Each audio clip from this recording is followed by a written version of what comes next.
Should be, yeah. All right. Okay, what's up? Not much. How are you, Haas? Yes, yeah. Do you hear me? I can hear you good. Yes. Okay, great, great. Good. So, how's it going? Can't complain, man. Had a decent dinner. Ready to wind down.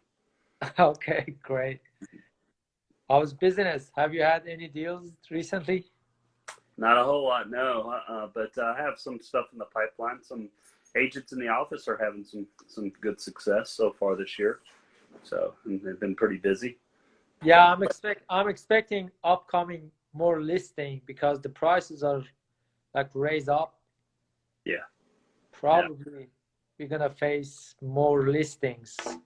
Haas, I tell you, man, it's a baffling market right now. I mean, I've been in this for a long time, and I've never, and I'm sure anybody else would say the same thing. This is all new territory for everybody.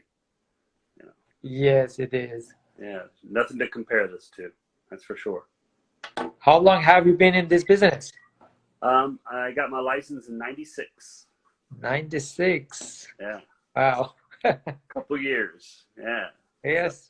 Over 20 something, 20 plus. Almost. This is my 25th year actually.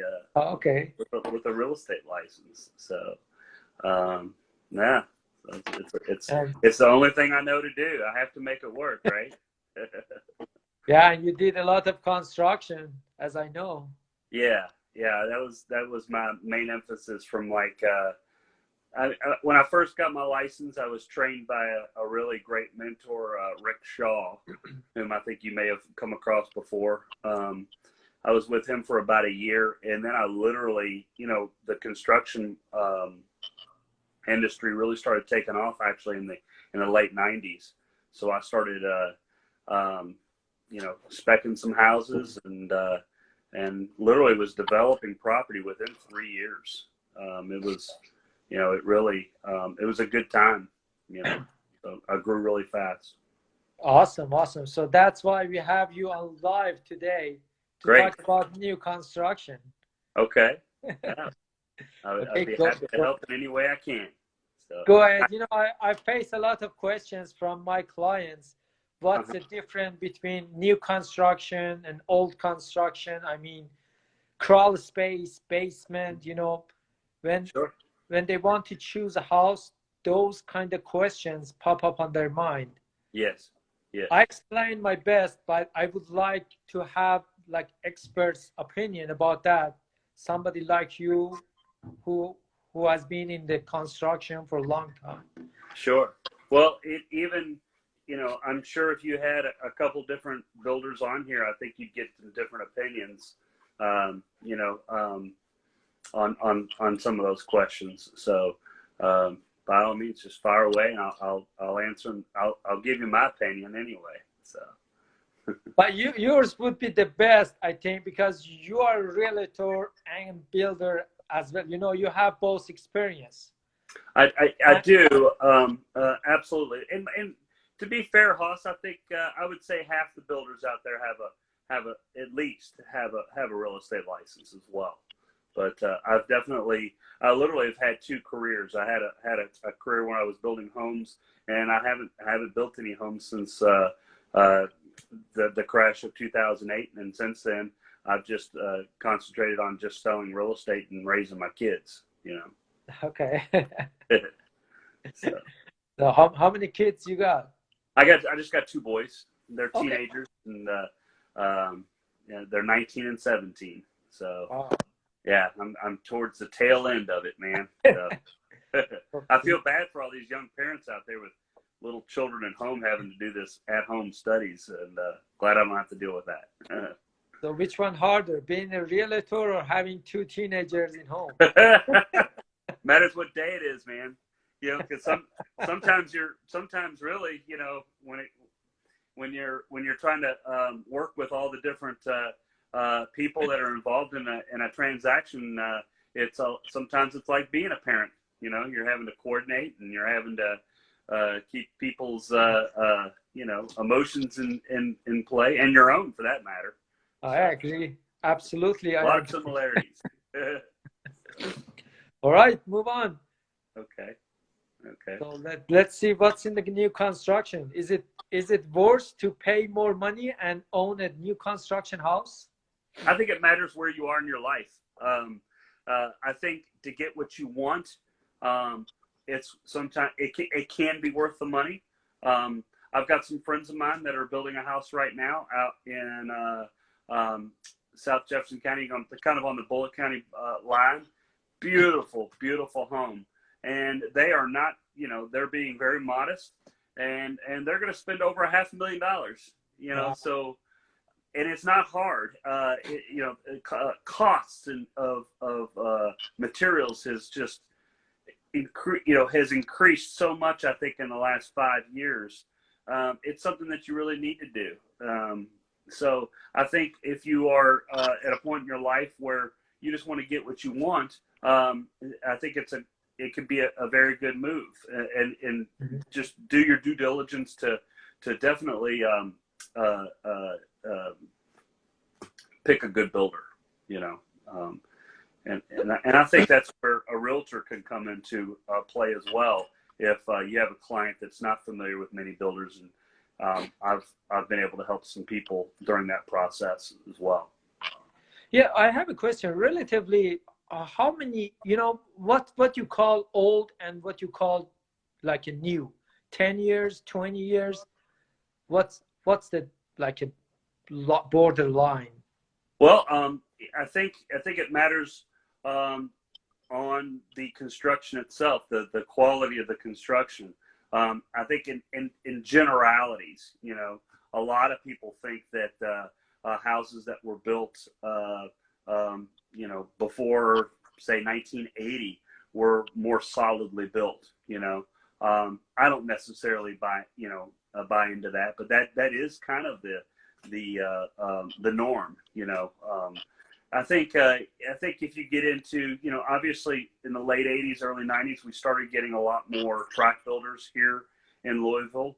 And I think some of those are they cut some corners, definitely. And I think you can see those neighborhoods now that are 25, 30 years old, and they don't look as good as some of the neighborhoods that they were, the post World War II neighborhood homes, where they were all brick and all stick built. And there's definitely a difference in the quality. So, and some of them. So quality of material is the most important things on the building. Well, and in the construction, Haas. I think you definitely see applications like, just for instance, vinyl siding. You see a lot more of that in the market, and there's some vinyl siding that really holds up because it's been, they got really good contractors, and then some of them just don't, because it was just, they picked some contractors that were just slapping them on there and moving on to the next job, and you can tell. Okay, was it any big change in material quality in last like 20, 30 years? I mean, I think that there's no simple answer to that. I will say this: if you pick up a 2x4 that you pick up at Lowe's right now, and you picked up a 2x4 from 25 years ago, it's a huge difference in the weight alone. But I think we use different materials now too, to build homes. We do, especially exteriors. I think that the hardy board, the masonite material that's become really prevalent now in the last 20 years, I guess, or really last 10, 15 certainly, is a product that wasn't around as much, 30, 40 years ago. Yeah, I think Windows has been changed a lot. Yes, yeah. Roof material is changed totally. Mm-hmm. Yeah, absolutely. But I think the windows and roofs, roof materials. We're just getting older. It's been a while, we had double pane windows. Now we've had those for 40 years, So it's all relative, I So mean, when what? I first started selling homes, Haas, you definitely pointed out, oh, this is a double pane window, and it had the argon gas in the middle. Now it's like, I would hope it does. They all do. So It's interesting. yeah. So what's the difference between like crawl space, slab, and basement, and if there is any other like structure, like base structure, foundation of the house? Well, it's all it comes into play with costs. The choices are usually a cost related. When I first started building homes, slabs were starting to become pretty prevalent in the industry just for cost saving and building some starter homes. And a lot of people had to choose between a slab and whether they wanted a slab or a crawl space, and you can get different opinions on that. Personally, I would rather have a slab. I like the concrete. The mechanicals being in the concrete, it doesn't scare me. If there's a mistake, you got to bust it out. But that if you're in construction, that kind of thing doesn't scare you. And I don't like having an empty cavity underneath my home. Unless it's a basement. I would prefer not. That's my opinion. Now, I will say this on a crawl space, it's better on your the surface is a little softer, right? You have a little bit more give. So there's some, it just matters who you talk to, what their preference is. Yeah, crawl space, you have maybe more choices on flooring. Well, it used to be, yes, but not anymore, really. I think they can pretty much do any kind of floor on any surface anymore. With a crawl space, I think you have a little bit more expense with the foundation, with the block or the small walls, and then you have to have the joists and whatnot. But I mean, with the slab, you got to pour that concrete too. So, slabs are definitely, at least in my experience, were definitely a more economical way to build a home. Yeah, I agree. I think maintenance cost on slab is less than the others. It's fixed. Yeah, it's fixed. It's not going anywhere unless something heavy happened. Yeah. On drains. Yeah, and those are all. When I was building homes, we put all that PVC piping in there. That stuff lasts longer than we do. So, I was always a big fan of it. So. All right. So, any recommendation on like keeping up on these different structures? I think just doing your research. I mean, when I first started building homes, obviously the internet wasn't nearly as prevalent. I can't imagine all the information that's available now. I personally don't keep up with it because I don't build homes anymore. But if I was, if I have some questions, I ask some builder friends of mine, and I'm getting ready to. We're gonna do a little bit of work on our house here in Germantown, and I'll ask all kinds of people about their opinions on what I'm going to do, and then make a decision. And that's my recommendation is to ask questions. You should never guess. So. All right, let's make an example. I have it's a real example. I have a client. They're looking for a new construction house. Mm-hmm. So, what if you want to buy a house, how much you pay over? I mean, how much you are ready to pay over an old house and new house? I mean, for an exact same square footage, a lot. Consider the house is like 50 years old in Highland, and again the same house but new building again in Highland. A lot. A lot, and I think that's why I think you're seeing such a we're having a hard time with inventory. And in the past, and Bill has said this many times in our meetings before, in the past we've always had new construction to kind of fill that void of demand, right? We don't have that as much. We do in the higher price ranges, but we don't have much choices now below 300,000 for new construction, unless you go pretty far out and you're going into those you know, those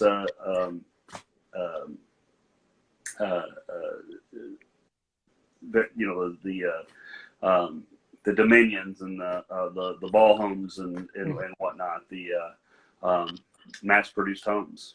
So we're not filling that need. So I think that's what you're seeing. So and you know, if you can't compare. I mean, you, like I was telling you the example before of those friends of mine. You know, they're getting what they want, but they're paying for it. Mm-hmm. To get an existing home with the square footage that they're going to get. Now they're getting brand new amenities, you know, but you can get a lot of houses that have gotten amenities that have been updated within the last 5 years, and you're going to spend far less, far less. But hopefully that gap will, you know, as our prices, you know, as you see, look just since you've come to the company, look what's happened to pricing. Yes, yeah. Around the county. I mean, so now granted, I think cost of construction's gone up too, but hopefully that gap will start narrowing a little bit, and we can count on some new construction to feed the demand that we have. It's going to be interesting. So it is not normal, that big gap between existing house and new construction, right? Unfortunately, I think it's going to become the normal. But no, it's not historically. Historically, It's definitely not been that kind of a gap. It's always a gap. You know, it's always been some sort of a gap. You build a new home, you're generally on a cost per square foot basis. You're not doing it because you're going to save money. You know, you're getting it because you want to choose your finishes and choose your, you know, the construction home. Yeah, unfortunately, it's going to affect quality. I believe in next 20-30 years we're gonna see these new buildings which are built right now, what are they would be in that condition like 20 years later. Agreed. You know, because they want to keep that gap as low as possible. Yeah. Probably they're using like a low material or low cost techniques anyway. No question. I mean, I haven't kept up with the you know, the track builders. I haven't really kept up with them in the last 10 years. So it'd be interesting to see. I mean, honestly, I don't see where they can cut a whole heck of a lot of corners. I mean, you know, you still have to. We still have codes, you know, and which is great. We have code enforcement that, you know, you have to build structures with, you know, within code, and I think that keeps somewhat of the checks and balances on that. I don't think they're going to be able to you know, cheat too much. I mean, you got quality of materials and such, but again, it goes back to asking questions and whatnot. And that's, again, I think that's where a realtor really plays a good role in for a client that's looking to build a home, because that is that liaison you have that's going to be an advocate for you that asks those questions. I certainly would. You know, yeah, that's our job. Yeah, that's why I think we need agents like you if you buy new construction. Yeah, I appreciate that. Yeah, no problem. Thanks for your time. If you have any word, I think it's like 15-20 minutes we are on. Okay. If you have any last words, go on. I don't want to take your time more than this. Not really, man, but I really appreciate you having me on here, Haas. It's a pleasure, and hopefully we helped out a person or two. That's what it's all about, right? Yes, yeah, sure, absolutely. I'm going to post this video on Facebook, YouTube. Great. Anywhere I can, and I will tag you. Thanks, Gordon. I appreciate it. Have a good night. Thank you, Haas. Good night, man. Thank you. Bye.